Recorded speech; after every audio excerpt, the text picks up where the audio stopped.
Good evening, everyone. Welcome. Today's event is brought to you by Columbia Business School's Richard Paul Richmond Center of Business Law and Public Policy and the Women's Circle.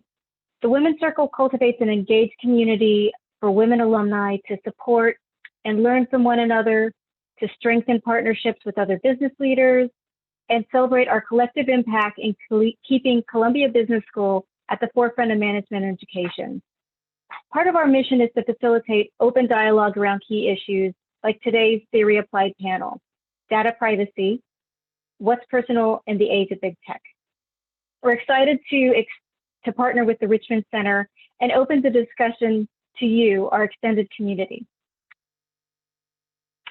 I'm your moderator this evening. My name is Christine Alamine, an engineer by training and a marketer at heart. I currently serve as the CEO of TBGA, a branding and marketing firm. I'm also a Columbia Business School alum and a founding member of CBS's Women's Circle. Today, I'll begin with a brief introduction of our panelists and provide a backdrop for our discussion.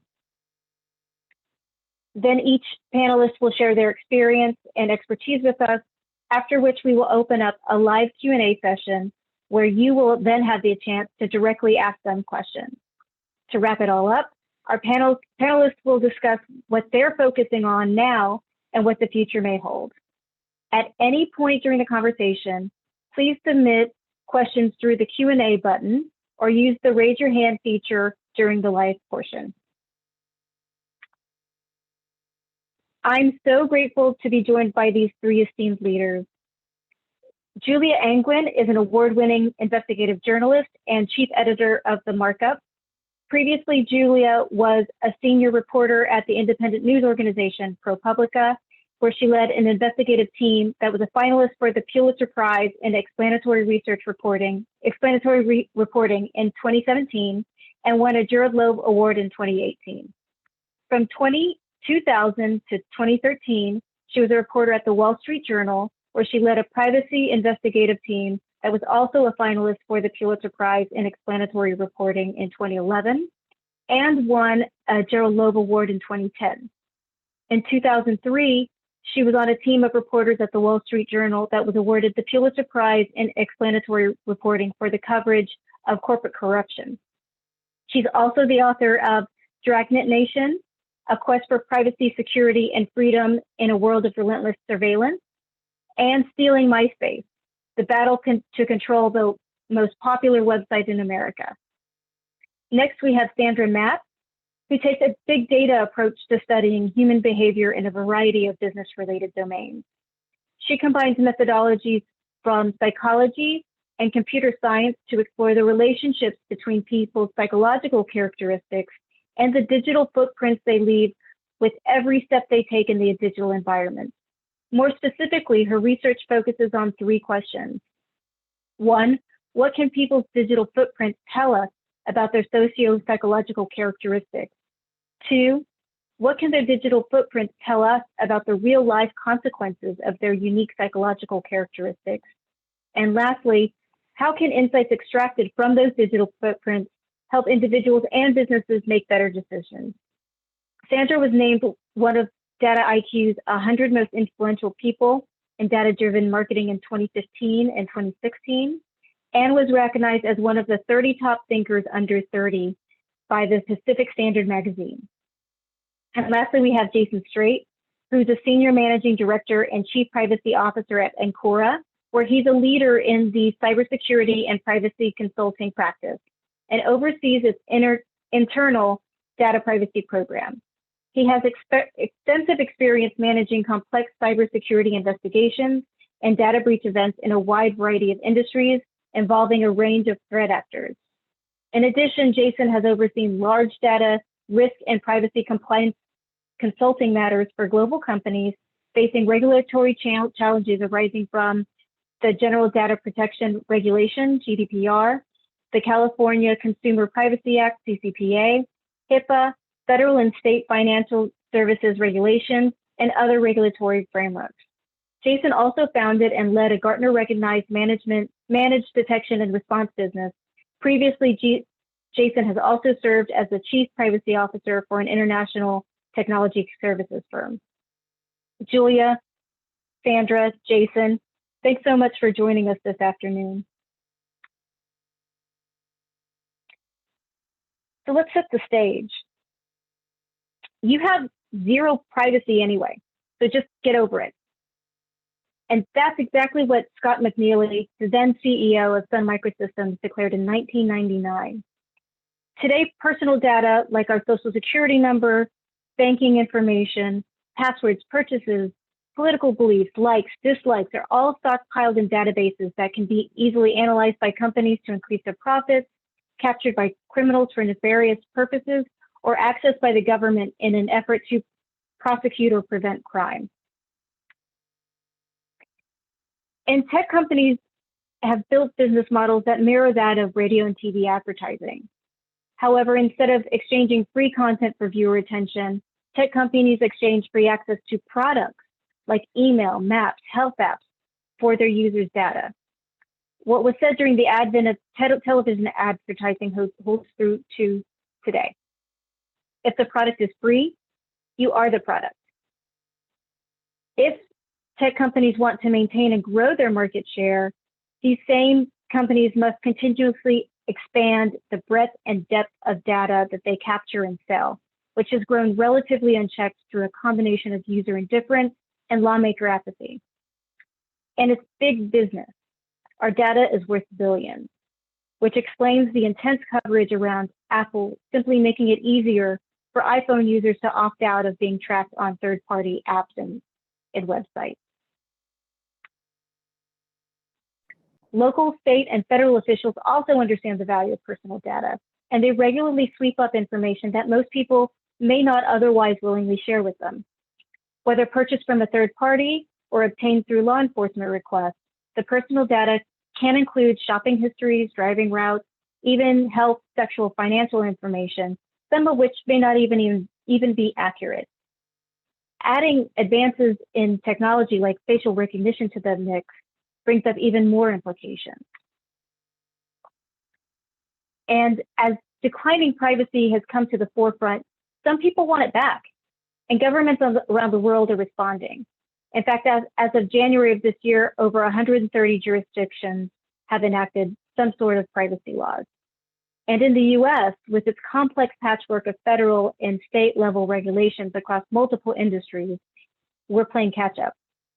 US lawmakers are slowly beginning to address data privacy with a slate of antitrust bills addressing the imbalance between big tech and consumers. FTC has been directed to update the rules on privacy surveillance and data collection. Congress continues to draft comprehensive regulations to replace our piecemeal privacy laws, which brings us to today. Julia, you've covered this subject throughout your career. What does privacy mean in today's world?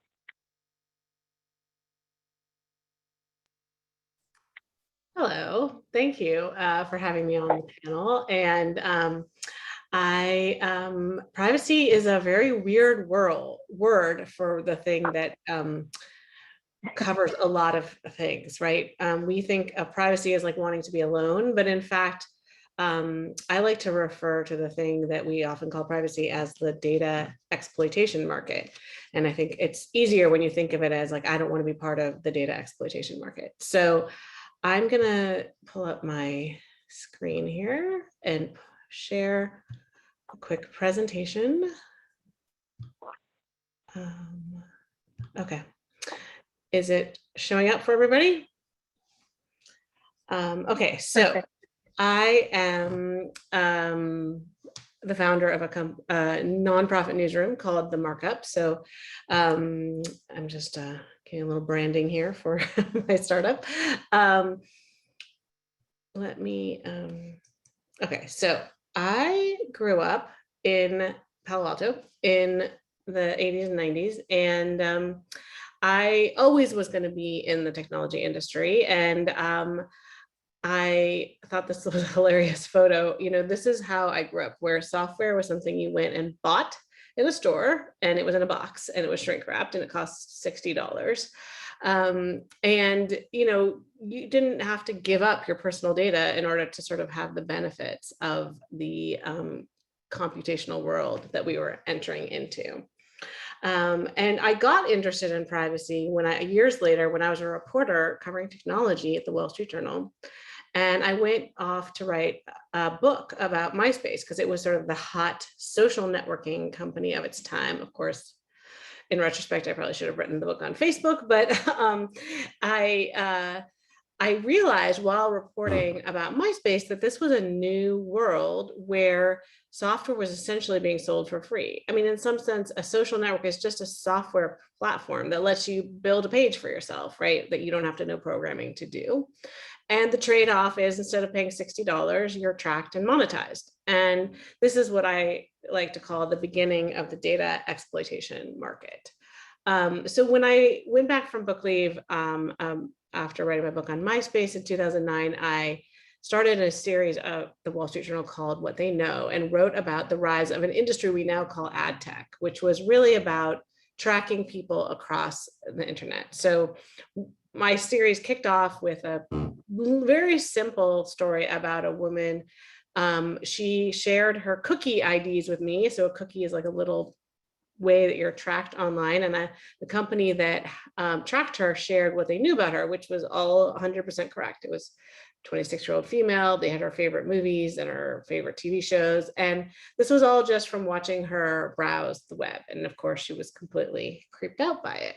Of course, we have come to understand that that is just the exchange that we're making. I then moved on to writing about the fact that there were offline tracking, right? And we have seen so many things like this facial recognition technology, but one of them that I think is maybe underappreciated is automatic license plate readers. And this was a story I did in 2012 about these repo men. So they go around repossessing cars that where the people have defaulted on their payments. But they actually had a new business model, which was going around and just taking pictures of every car parked in every city. They would drive, all their drivers would drive all night. And they built this huge database, and then they allowed the government to access it to look for criminals. So this was the beginning of like the public-private partnership on privacy invasions.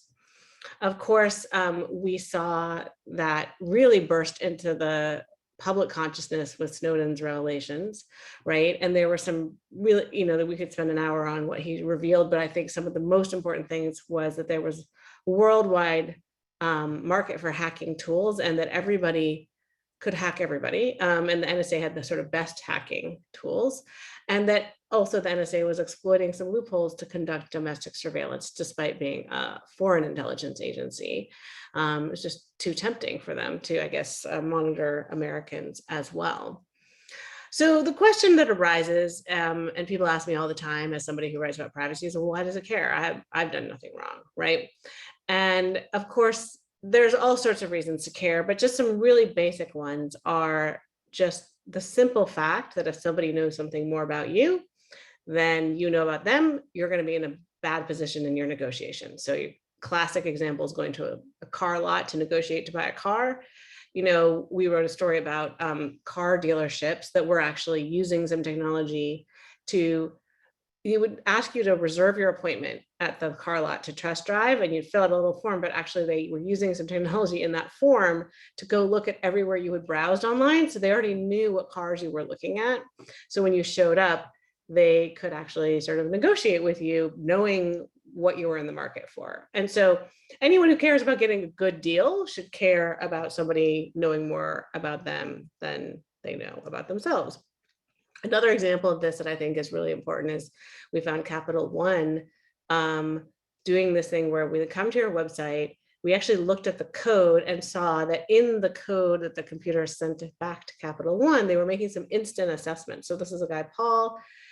Capital One was like, we have decided that he has downscale income, some college, lives in Nashville, and basically, we'll give him a medium level credit card. And so they basically showed on the website an instant customization of this website. He only got shown this one card. Of course, he could look for others.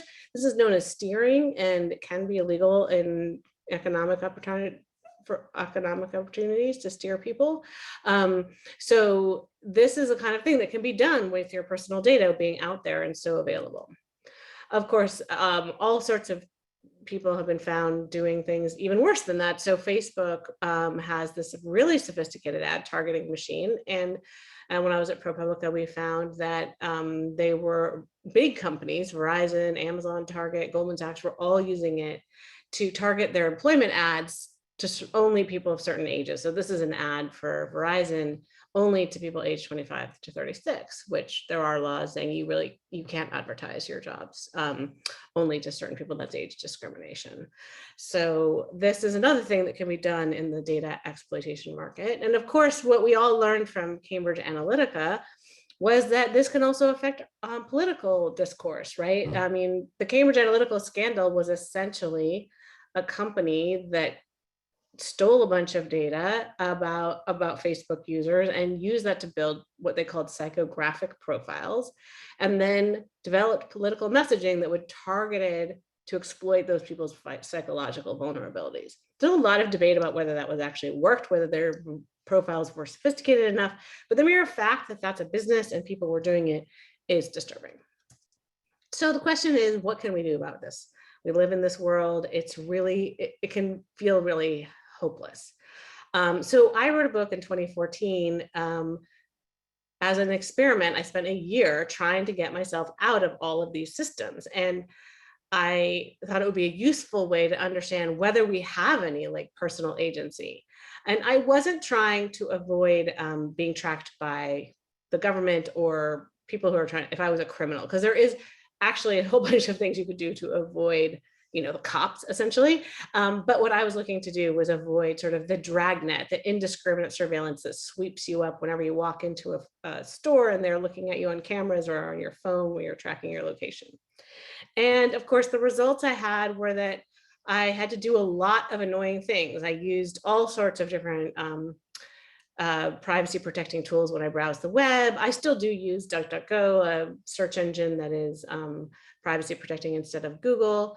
I use all sorts of things that block online tracking, some of which make websites not work, which is really annoying. I use encrypted messaging, which has gotten less annoying over the years. And I also developed fake identities. This is my favorite fake identity, Ida Tarbell. She's a journalist from the turn of the century. She wrote the muckraking exposés about Standard Oil and its abuse of its monopoly power, which led to the strengthening of antitrust laws in the US. And so as part of my experiment, I developed an online persona for Ida. She has a credit card, postal address, Amazon account, open table account. And so she is part of my sort of defense against indiscriminate tracking. But in the end, at the end of the year, when I tallied up like what I had spent, I spent more than $2,000 and enormous hours, you know, basically a full-time job trying to get myself out of all of these systems. And there were a lot of things I couldn't do that were really important. Two key ones: I could not remove my data from data brokers. So these are these people who sell your name, address, phone number, and you can look it up on, if you Google yourself online, I'm sure you have, you see it pop up, right? Buy Julia Anguin's records for $199 at Spokio or whatever. Those places, we're one of the only countries that doesn't have a law saying that they must let you remove your data from their systems. So I approached, I think more than 200 of them asking them to remove my data, only 90 did. And so it's not possible in this country currently to remove your data from all of those brokers. I also could not meaningfully escape cell phone location tracking. So by having a cell phone, your location is being tracked. And we've seen over and over again that that kind of data has become a commercially available, right? I mean, the New York Times bought it to show where people were going on vacation when they shouldn't have been during quarantine lockdown during COVID. So that data is available. It's used for reporting purposes. It's used in ways that we maybe don't know about. But if you have a phone and you kind of need a phone to operate in today's world, it's nearly impossible to escape them. So I have built a newsroom that the markup we started publishing a year and a half ago, and we are unique in really taking a huge focus on privacy and the data exploitation market. We also are unique in the fact that we don't collect any information about our readers. So we actually have to spend a lot of time building custom software because almost every tool that's available commercially has tracking built into it.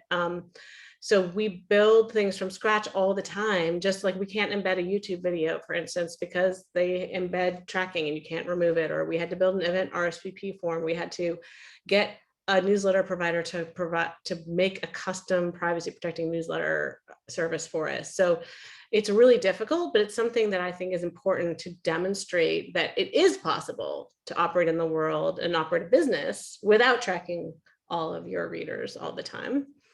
And we've also aggressively covered privacy. One of the things I'm most proud of that we've made is something called Blacklight. It's a, I think of it as a meat thermometer for the creepiness of any given website. Basically, when you go to Blacklight, which looks like this, and you enter in a URL, like in this one case, it's goop.com, which is one of my favorites to test because it has all the different types of trackers. We run instant tests, real time. At that moment, we analyzed 7 different types of privacy violations to see what they're doing at that moment. And so it's the only real-time privacy forensics tool that I know of out there that's publicly available.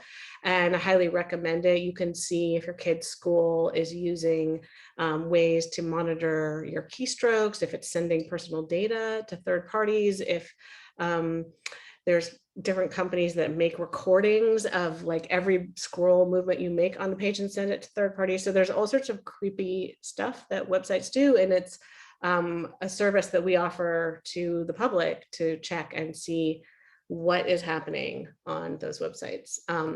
So thank you for listening, and I'm looking forward to your questions later.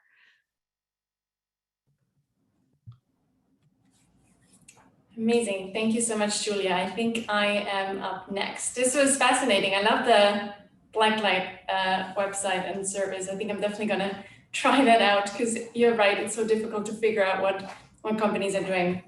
So I'm kind of trying to give you a little bit of an overview of some of the research that I'm doing. So I'm a scientist, professor at Columbia Business School, and really kind of working at the intersection, I would say, of computer science, psychology, and recently neuroscience, trying to figure out how is it that people make decisions, what is it that we can learn about people in terms of the decisions that they make, but also some of their psychological profiles by looking at the digital traces that Julia just mentioned so beautifully. So just kind of giving you a sense of where I see this going and the problems that I'm thinking about pretty much every day.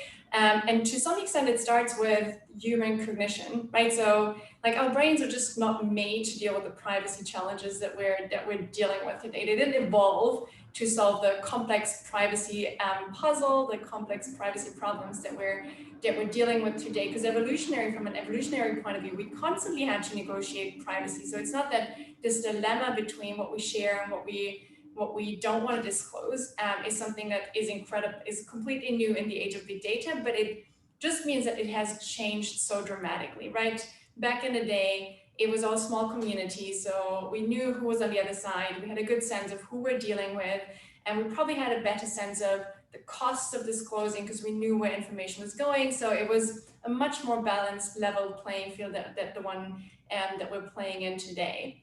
And so one of the things that I think if we're trying to figure out how to help people better manage their privacy and potentially changing systems and channels such that it's not just a responsibility of the user to deal with their privacy, because as Julia said, it's like spending a year on this, a lot of money and all of your cognitive resources to try and protect your privacy is probably not the world that we want to live in.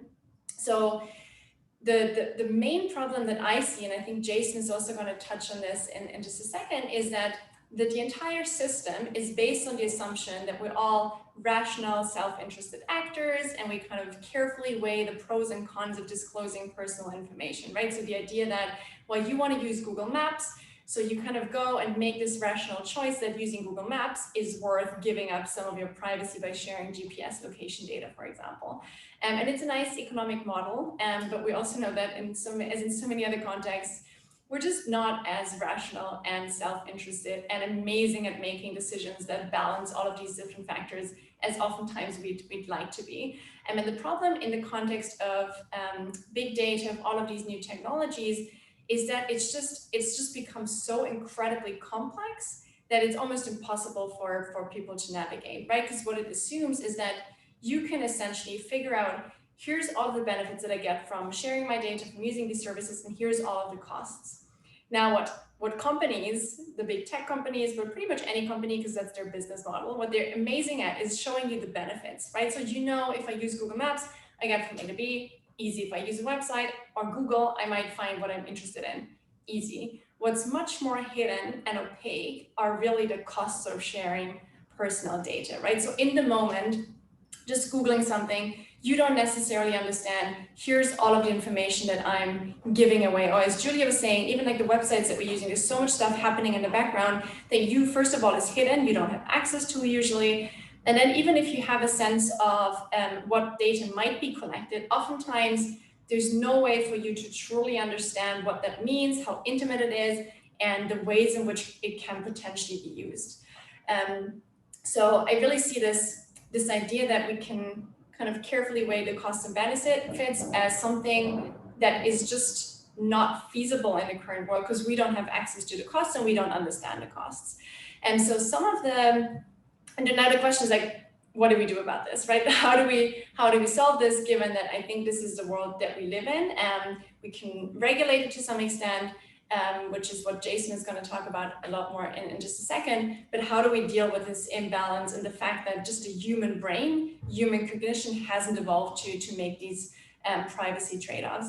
So some of my work has tried to make these costs more tangible and salient, right? So Julia was mentioning Cambridge Analytica. What I should say, I'm working on the topic of psychological profiling, targeting, got my PhD at Cambridge in the UK, never worked for Cambridge Analytica, not even a second in my life. I was involved in the sense that we actually helped the journalists break the story. But the idea is that, can we make these things that Cambridge Analytica really for the first time made salient to people? The fact that liking something on Facebook, it's not just a like, as Google search is not just a search term, like you're sharing your GPS data with companies 24/7 is not just longitudes and latitudes. What it really is if you think about it, it's like a window into your psychology, into your everyday routines, your preferences, your needs, motivations, hope, aspirations, really kind of something that goes a lot deeper. So some of my research has tried to essentially translate all of these completely uninterpretable and really difficult to grasp raw data sources into psychological profiles that people can relate to. So for example, I can look at your Facebook profile, I can extract, for example, the language that you use, like the posts that you make, the Facebook likes, your pictures, and I can turn these into predictions of personality traits, for example. So I can tell whether you're more or less extroverted, I can tell your political ideology, your sexual orientation, your life satisfaction, IQ, essentially anything that you can imagine in terms of human characteristics that we typically think of as pretty intimate and we don't necessarily want to be out there, we can predict from essentially pretty much any digital footprint that we can get our hands on. Now, one of the, I think, critical things to consider in this context is we're not just making predictions, right? Companies don't just collect the data so that it sits on a server, which it honestly often does. But the idea is that they're using it to some extent influence your behavior. So Cambridge Analytica, I think, is one of the most, like the examples that is on top of people's minds, in the sense that once we know that you have certain needs, motivations, preferences, that you're extroverted or introverted, we can use these insights to influence and kind of nudge you in a certain direction. Just like Julia was saying, talking about car salespeople, right? They kind of try to understand who you are, how should they talk to you, what are the things that you really care about, and then they exploit that knowledge to get you to do something that you potentially don't want to do. So it's not just a question of, in my opinion, not just a question of privacy, self-disclosure, sharing, not sharing data, but also a huge question of self-determination, right? If that information is out there, to what extent are you actually living the life that you want to live? And as opposed to companies guiding your behavior by selectively surfacing information. As Julia was saying, you might not even see ads for a job if you fall into a certain category. And so there's no way that you can actually do something about it. So that's one way in which I think people can just more easily relate to these psychological constructs, which honestly, I think this is the main reason why Cambridge Analytica blew up in the media, right? So companies and also campaigns have used data for like a long time. Obama's campaign was celebrated for using data in a very clever way. And I think people suddenly woke up to this, oh, my data is actually so much more intimate than I expected, because we suddenly put a label on it that people could understand. And we've done a bunch of research showing that if you translate this garbage data that sometimes people have to disclose, right? Facebook is required to let you download the data that they hold on you, but they put it in a format that nobody can make sense of. Like, it doesn't help you to get your longitude and latitude GPS data because it doesn't say anything. It's only when we show you, no, we can translate these longitude, latitude data points into, we know exactly where you live, we know where you work, we know like how you navigate a city, we can predict your mental health, for example, that people really wake up to how intimate these data sources are. Now, one of the points, so this is like one side is kind of trying to empower consumers to at least have a somewhat better understanding of how intimate and potentially dangerous their data is, and valuable also. But if you ask me, and I think Julia really nicely described this in the experiment, like I think it's such a dead end to put all of the responsibility on the consumer, right? So we have other stuff to do. Like I don't have 24/7 to just think about my privacy and make the best decision. So some of my research is essentially by showing consumers the cost of data. It's more meant to then kind of get them to speak up and ask companies and policymakers for better solutions. And it can be regulation. I think the idea here is that, because there are amazing technologies out there, and I'm just gonna name a few, but the idea is that right now, the way that privacy is oftentimes treated is, well, you can either have convenience and service, like what Julia was saying, like I can either use these websites, Google Maps or searches, or essentially I just stop using them and I can protect my privacy. The world in which and then it's like the full responsibility is on the user to say, well, I'm going to give up convenience and service for the sake of privacy, and nobody's going to do that, right? If we're honest with ourselves, like convenience is in the now, it's an immediate reward. Privacy costs are usually somewhat opaque in the future. So again, human brain not really made to make these trade-offs. And so what I think the world that we should be aiming for is a world where you can combine the two. And what my sense is that the reason for why we're not talking about some of these solutions is just because it's a very convenient narrative for Silicon Valley and the tech companies to say, well, I need your data to give you the service. In many cases, I think that's not true. There's many like really amazing technological solutions out there. So there's something like federated learning, which essentially says, instead of me having to submit all of my data to a central server, the company can send their models to the supercomputer that I'm carrying with me 24/7, which is my phone, right? So instead of me having to submit all of my data to a central server, they can train the model locally on my device. I can still get the same service. You can think of Siri, which is the speech recognition software, which is trained locally on the device. So there's all of these solutions, and that can be privacy by design, which just puts a lot more burden on the company, differential privacy that we might be talking about a little bit later, which allows you to collect data from a bunch of people, gain insights. Personalized medicine is one of the prime examples, and without you having to sacrifice necessarily your privacy, federated learning. So all of these things, I think, are solutions that we should be talking about, rather than saying it's the responsibility of the consumer to try and navigate this landscape.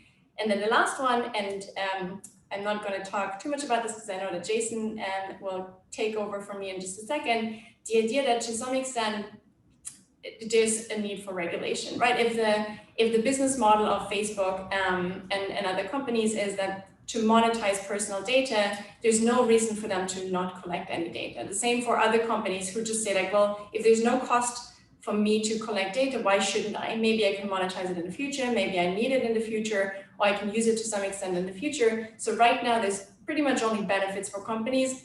no cost. So thinking about regulation in the sense that why is it that only consumers should be shouldering this cost? How can we increase the cost on the company side such that it leads to better services rather than just kills the product altogether? So I know that Jason has been thinking about this a lot more. I'm going to leave it there. I'm excited for questions later on.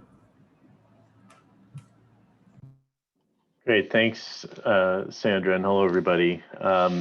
Yeah, so it's been great. I love that people like Sandra and Julia exist and are thinking about these things and working on these things and sharing their thoughts with us, because honestly, and I guess I'm starting on sort of pessimistic note. I think anybody who's waiting for the government to sort of solve this problem is going to be waiting a long time. There's a role for government to play. There's a role for legislation for sure, and I'll talk about some of the activities that are going on in that area. But you know, if the question and the question was sort of framed up for me to think about and talk about today was, is your data protected? You know, we've heard about GDPR, we've heard about the California Consumer Privacy Act. Colorado passed a law just a couple of weeks ago that's similar to CCPA. Virginia has a law on the books. So, you know, state by state, we're getting there. You know, we seem to be closer than we have ever been to having some kind of federal legislation here in the United States. And, you know, we can talk about these things, but the reality is that there's some inherent limitations to the legislative process, especially as it relates to regulating technology that I think should be pretty sobering for us and make us realize that all the things that Julia and Sandra are talking about in terms of us at least being aware and to some extent taking responsibility to you know, I'm not saying that we should all boycott Facebook and close our accounts and you know, because the convenience factor is too strong, and it's just we are, you know, human beings are going to do what's most convenient and frankly what's most pleasurable for us, and it's really a privilege, you know, to be able to withdraw yourself from some of these platforms. You know, I managed. I think I'm of the age that I was able to you know, sort of really not participate to a great extent in social media. You know, I never did any online dating. I, you know, got married before that even existed. You know, and I, you know, I don't have a Facebook. I'm not active on Facebook, and I don't feel that I'm, you know, really missing out on anything. But that's not a reality for people. So, you know, you can talk about how people are being profiled by these algorithms and missing out on opportunities as a result. Well, if the way to avoid that is just to withdraw completely from these platforms, well, that kind of makes that problem even worse. And so I certainly would not suggest that that's the right answer. But let's talk about what laws do exist and what protections they do provide to us. Certainly, there's been a lot of activity in the last, you know, 5 years or so, and it's only accelerating. So, you know, I think GDPR, the General Data Protection Regulation, which is the EU data protection regulation, that you know, to be clear, only protects individuals in the EU. So it doesn't do much for us Americans, although the way the law is written, I guess if I were in Europe for the time that I am in Europe, whether it's just on a visit or I resided there temporarily, I would be afforded the protections of GDPR.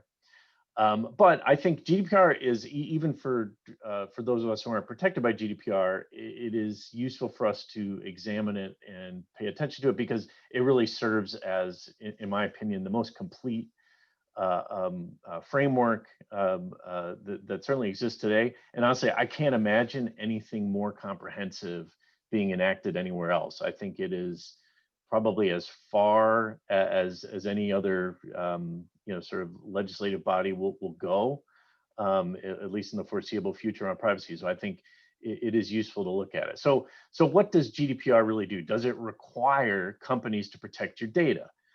The answer is sort of. It really focuses primarily on, you know, again, pushing it back to us, the individuals. It gives us the right to really understand what companies are doing with our data. So, you know, this concept of transparency. Companies companies that are regulated by GDPR must provide notice. Again, it's just to the people who are protected by GDPR, to those individuals describing how my data is being used, why, what is the purpose of the processing as it's stated in the GDPR, how long will my data be kept by the company, with what other organizations or individuals will my data be shared, what other countries, to what other countries might it be transferred. So these companies are required to provide all this information to me. Even me as a privacy professional, and frankly, somebody who's written some of these notices, do I read the notices for all the sites and the business I interact with? I can assure you I do not. So that's one of the problems, that even if, you've got a privacy notice, especially for large global companies, that notice is long. And even if you read it, it's hard to really understand, okay, what does this mean for my data? So that's one issue.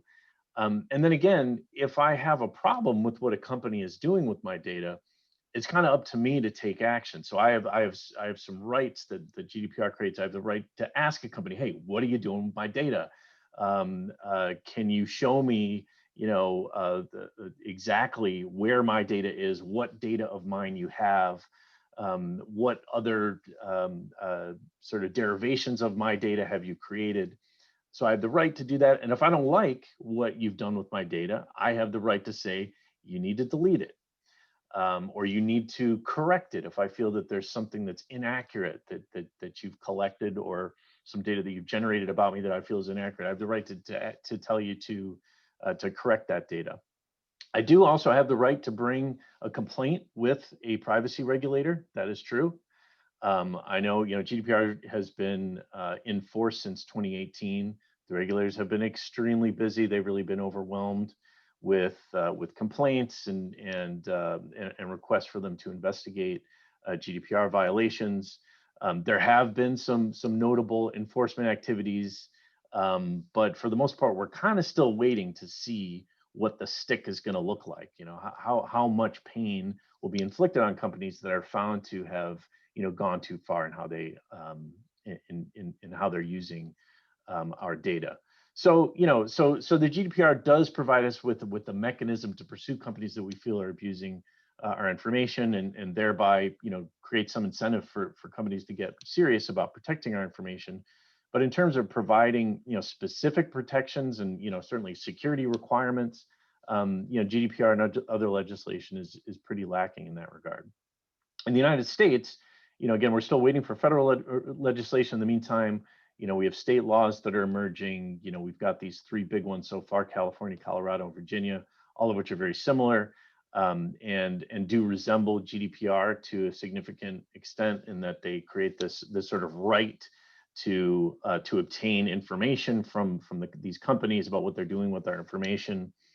The protections that we get in the US are not nearly as great as GDPR. So for instance, these state laws provide exceptions for data that is professional in nature. So any, my work email address and phone number and contact information is really not subject to protection. My employee data is not subject to protection at this point. That's going to change in California in a couple of years. That law has already been passed, but I have less protection over less types of data in the United States under these state statutes than I would under GDPR. We also have some interesting legislative activity relating to biometric data and information. So a great example is there's been a law, one of the first laws, I think it was the first in the United States in Illinois, the Biometric Information Protection Act, known as BIPA, has again been around for over 10 years, and provides a private right of action that has been used quite a bit, and there have been some large settlements that have come down. One with Facebook that some of you may have seen, $650 million settlement, class action settlement on a case that was brought under BIPA against Facebook for failing to obtain consent to use facial recognition technology, and that was related to Facebook's tagging feature, where it uses facial recognition to recognize you in a photo on Facebook and tag you. Hey, there's Christine in this crowd of people that maybe Christine doesn't necessarily want people to know she was hanging out with, right? So that was sort of the basis of the case, and it was settled for a fairly hefty sum. TikTok also had a similar matter brought against it, and that resulted in $92 million settlement. So, so there is, I feel like those private rights of action that allow you to bring a class action case, I think can meaningfully move the needle and get these big tech companies to change their behaviors. You know, beyond that, I'm moving very quickly. I know we want to get to questions, and there's a lot of ground to cover here. But beyond that, we do have the Federal Trade Commission and its ability to enforce Section 5 of the FTC Act, which prohibits unfair or deceptive trade practices. Section 5 has been interpreted by the FTC, and this has been confirmed by federal courts, that ban on unfair or deceptive trade practices extends to prevent companies from sort of misrepresenting the level of protection that they are providing to our information as consumers. So there have been, you know, the FTC has been quite active in bringing these enforcement actions. The largest, again, not picking on Facebook here, but let's face it, they're a pretty big target for all this legislation. I mean, it's pretty clear reading GDPR and some of these other pieces of legislation that some of these legislators had Facebook in mind, and Google and others, but certainly Facebook in mind when they drafted some of this legislation. And there was a $5 billion fine brought against Facebook, largely coming out of the Cambridge Analytica matter, which was already touched on. Which, you know, $5 billion sounds like a lot, but it's, you know, probably an average Tuesday for Facebook. But also importantly, Facebook was required to enter into a 20-year consent order, which requires them to implement a whole bunch of, you know, additional protections against this sort of thing, you know, the Cambridge Analytica type of thing from happening again. There was also a case brought just recently, I think during COVID, against Zoom. If you remember back at the beginning of the pandemic, there was a lot of media coverage of the failures of Zoom to properly secure its conference calling technology, which we're using today. So hopefully they've done it. And Zoom was again entered into a consent order that required them to implement a more robust information security program. So, you know, so our regulators are at work. They are, you know, I think this is a top of mind issue. You know, the other area, and I think there's a question we're going to talk about a little bit about this, but Hipaa, which is the Health Information Portability Act, which also includes a bunch of security and privacy protections to protect our PHI. It's known as Protected Health Information. That statute is enforced by the Office of Civil Rights, which is part of Health and Human Services. And again, that has been another area that has been very active in enforcement, and I think has had a very positive impact in terms of making you know, healthcare providers really put a lot more in place to protect sensitive health information. But look, I think the simplest way to assess the effectiveness of, you know, the regulations we have on the books, or even stuff that's under consideration, is, you know, do any of us feel that our personal data is more protected now than it was 5 years ago? You know, show of hands. I don't know that many of us do. And that's, again, I'm not blaming the legislators. I'm not saying they should have done more. It's a very difficult area to legislate, especially because, you know, obviously legislatures are, and frankly should be, very concerned about, you know, about introducing too much friction into our markets. And frankly, preventing us as consumers from taking advantage of some of the wonderful technologies that exist. So, you know, if I sound pessimistic, I kind of am, but I think there is hope. I don't, as I said, I don't think it's waiting for government action though. I think, you know, business and technology, they just move too fast. They're too smart. You know, they're going to stay one step ahead of this, one way or the other. And so my hope is that really the market, you know, plays a bigger role here than frankly legislatures. You know, in short, you know, big tech is going to take this as seriously as their consumers take it. And so, you know, one thing we can do is, you know, a couple of these companies were mentioned, you know, DuckDuckGo, you know, Blacklight, are examples. There are many others of companies that are using their privacy protection as a differentiator. We should, you know, reward that if we care, you know, and this is the test. Do we care enough to, you know, put our money where our mouth is, vote with our feet? And you know, one of my favorite ads right now is the Apple ad with the guy, you know, every you know, retailer that he interacts with throughout the day follows him around the rest of the day reading over his shoulder. And Apple is recognizing this is something we can all relate to, that, you know, and so if we take privacy seriously, we should reward companies, you know, to the extent we believe Apple is genuine here, reward them for it. And like, I think that's gonna have more of an immediate impact than sort of lobbying, the lobbying process, the legislative process, which is always going to be one step behind. So again, if we care, and you know, I care, I think the people you're hearing from today, we all care a lot about this. But you know, there's a question as to how many other people care. I think, you know, optimistically, more people are starting to care. There was a survey I read about it. It was an article in the Harvard Business Review. I can send a link to anybody who's interested in reading more about this. But 32% of survey respondents reported that not only did they care about privacy, about protecting their personal information online and what these companies are doing with it, and not only would they be willing to, you know, make decisions based on, you know, companies, you know, their belief in or faith that companies will protect the data, but they actually had taken action. 32%. That's the first time that there's been a jump like that in people not just saying they cared, but actually indicating that they have taken action as a result. So I really think that's the quickest road and the surest road to, you know, getting better protection for our data. Christine, I'll turn it back to you. Awesome. Thank you so much, guys. I really appreciate all of the information that you're sharing with us. We have a list of questions, and we have some that are live with our audience. Let's start with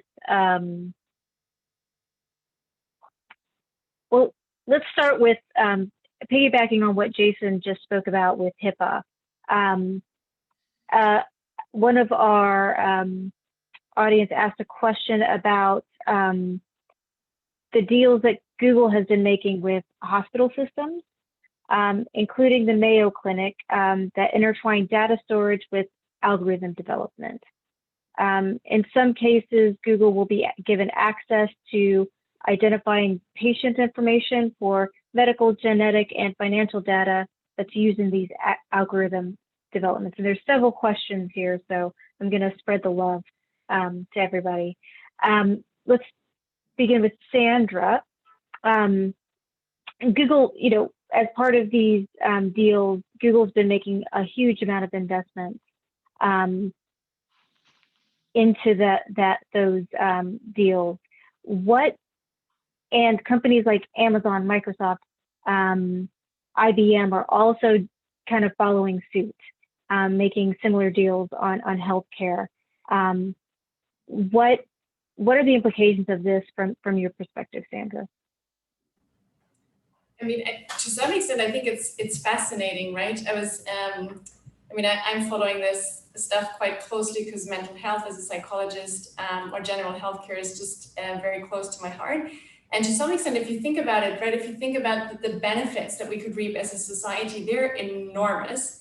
So if we can pool information about people's medical conditions, their unique traits, their unique environments, and get a sense of here's medication that works for a particular type of person, but not someone else, huge opportunities. Because to some extent, the way that healthcare works right now is you get sick, you go to a doctor, and then the doctor has like a tiny window of your sickness, and then also doesn't really follow up, doesn't necessarily can't integrate all of the information from other patients. So if you think about it in terms of the opportunities, huge opportunities, I would say. So I think healthcare is one of the sectors where there's probably the biggest, the most room for improvement and potential. But then the question is, like sharing data, right? Even if you strip it off all of your personal identifiers, like a name, date of birth.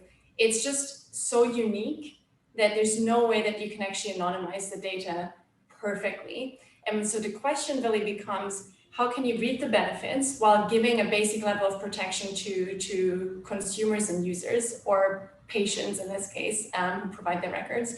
So there's a bunch of technologies out there that Google is actually spearheading in many ways. One of them I briefly mentioned, which is it's called differential privacy, and I'm not going to go into the technical details, but the idea is that you kind of aggregate data in a way that you can draw the same insight. So you can still say this medication works best for these people, works best when it's administered in this way, works best when you're in a certain environment, but you can't reverse engineer necessarily that this is the data that Christine submitted. So it kind of gives this level of, we can't be sure that this data is the real data of Christine, so your privacy is protected, but we can still reap the benefits of the insight. So again, not expecting you to, based on this very poor and very small, short explanation, but the idea, I think, is much more not necessarily what data is collected and how is it stored, but really kind of for what purpose is it used, and do we think as a society that it's worth sharing some of the data, and how do we put the right protection in place that can be regulation, that can be, I think, more promising as technology, such that we get the benefits from sharing data, but not necessarily the downside of you having to put all of your medical records out there that can be traced back to you directly. Jason, and then I was going to pivot to you, and two things. One with your privacy compliance hat on, but the other with your cybersecurity hat on. You know, these relationships have a lot of sensitive data, and you know, A, does Hipaa CCPA cover it, and B, you know, how secure can this data be?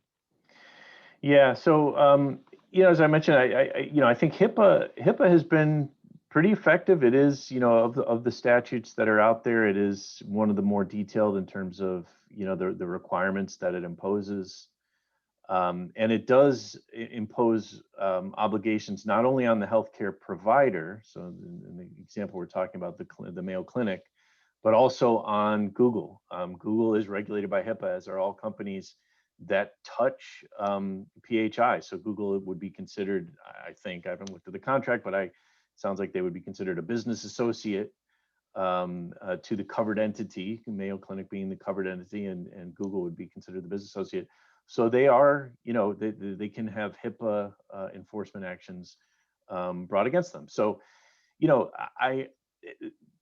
I think that should give us a fairly high degree of comfort. I think where I get uncomfortable is, you know, there's a lot going on with, you know, so-called de-identified health information. And again, my wife is in this area, and she's an epidemiologist. She relies on this information and does amazing work, does amazing things that benefit the world and all of us. Columbia grad, by the way. But you know, but it scares me as well, because not only do we have to think about what is possible given today's technology in terms of re-identification, but we have to try to anticipate, well, as technology improves, what's going to be possible 10 years from now, you know, because this data will still be there. And as technology improves, even if I can definitively prove it's not possible to re-identify today, what about next year? What about 5 years from now? So it's a really dodgy area, but I think that it is an area that appropriately is getting a lot of attention from regulators, and also I think that companies, you know, this is an area that people really do care about. I mean, these trust relationships with our healthcare providers, you know, we really do care about this, and so I think that you know, companies, even if there is no, you know, regulatory risk, or they don't consider it significant enough, you know, the reputation risk and just the business risk is tremendous. So I don't know. I think I'm more optimistic that we're going to find the right balance in the area of PHI. And of course, the other thing on the security side, as you asked, Christine, for the time being, anyway, attackers and the sophisticated attackers out there, they're not all that interested in stealing our health information. That may change over time, but right now it hasn't been really a focus. Great. Well, we are at 7 o'clock, and I promised you guys that I'd get you out on time. We're going a little bit over, so please forgive me. I just wanted to give each of you some time to give us, a little light at the end of the tunnel. If you guys can tell me, what you're thinking about, what you're working on now, what you're thinking about in the future. If we can start with Julia, then go to Sandra, then Jason, I'd appreciate it. Great, thank you, Christine. I'll try to be fast so that you all can get out of here.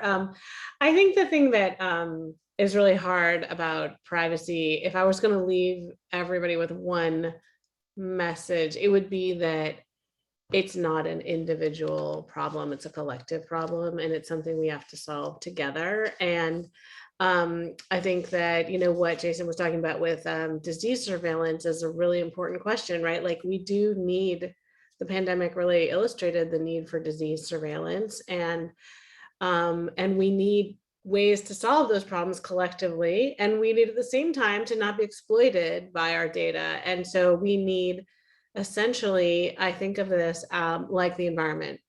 Privacy is similar to pollution in the sense that it's pervasive. It's hard to attribute your cancer to the plant that you live next door. Even if you think it's from that pollution, you'll never know. And the same thing is true when your data is used to harm you and you don't get a job. You don't know why. And I think that is a hopeful comparison in some ways, because we did address a lot of our pollution problems in this country. We did miss one very large problem of carbon, but we did stop our rivers from being on fire. We did it through an array of techniques. We had strict emission rules, which is like Clean Air Act, Clean Water Act, like you literally just can't leak this any more than this amount, which we could have with data. We don't currently fine anyone for breaches, for instance. We could fine people. Similarly, we all changed our behavior. We started recycling, we started picking up dog poop. We could all be a little better and signal our intentions through our behavior. And then there was a lot of transparency efforts that basically brought people to shame people, right? Big polluters were shamed. And I think that's the work I, as a journalist, try to do, is to bring to light people who are behaving badly with data. So I think there's reason to hope we did clean up the environment. We can clean up the data exploitation market. And I'm sorry, I did go fairly long, but thank you. Amazing. I think mine is somewhat similar. So I think I'm just very optimistic that there are going to be technological solutions that are going to help us navigate, essentially have everything, right? We want convenient service and we also want to have privacy. And I think what we just need to do for this is demand more from the companies and from governments. And the reason for why I think we're not doing this right now is that we all think, well, we're not really impacted by this, but what Jason was saying is that data is permanent. Even if you feel perfectly fine right now, you're in a very privileged position, but you don't know what's going to happen tomorrow, right? You don't know what your leadership of your country looks like. You don't know what the CEOs of a company and what the values they hold. So I think if we realize that this data is permanent forever, regardless of what the leadership and oversight of the data looks like, hopefully we're all in a position where we feel free, or we feel empowered to ask for more from both companies and governments to put technology in place that can allow us to have all. Yeah, great. Wow. I don't know that I can add much to what Sandra and Julia said, other than, yeah, don't give up. It's not, and it's really what Julia said. I love the environmental cleanup example. I actually hadn't heard that or thought about that. It's a great example. Yeah, it's we've got a big mess, and it's getting bigger, but it is not too late. So don't give up. And you're not alone. There's more and more people entering this field and doing research, like the awesome work that Sandra and Julia are doing, journalists, scholars, lawyers, technologists. There's a lot of smart people that care about this. But honestly, I sometimes wonder, like, does anyone else care? Because if no one else really cares, then maybe I'm wasting my time, right? So remind us that what we're doing is important and that you do care. And we'll keep, you know, I'm not trying to, you know, I work for a for-profit organization, so I don't want to come off as too altruistic here, but honestly, there's a lot of us in private industry. We do care about this stuff, and there are ways for us to make money without, you know, again, exploiting people's privacy. But you know, we can't leave it to the companies to guess what we care about. We have to let them know. We have to tell them and amplify our voices by acting together. So yeah, I think we're all on the same page. Well, thank you guys. You know, for everybody that's here, there's some questions that didn't get answered. We're going to answer them and send them out in an email. Thanks again, everybody. This is such an important topic, and thank you guys, Julia, Sandra, Jason, for helping us understand it a little bit better. Thank you so much. Thank you. Thank you. Bye.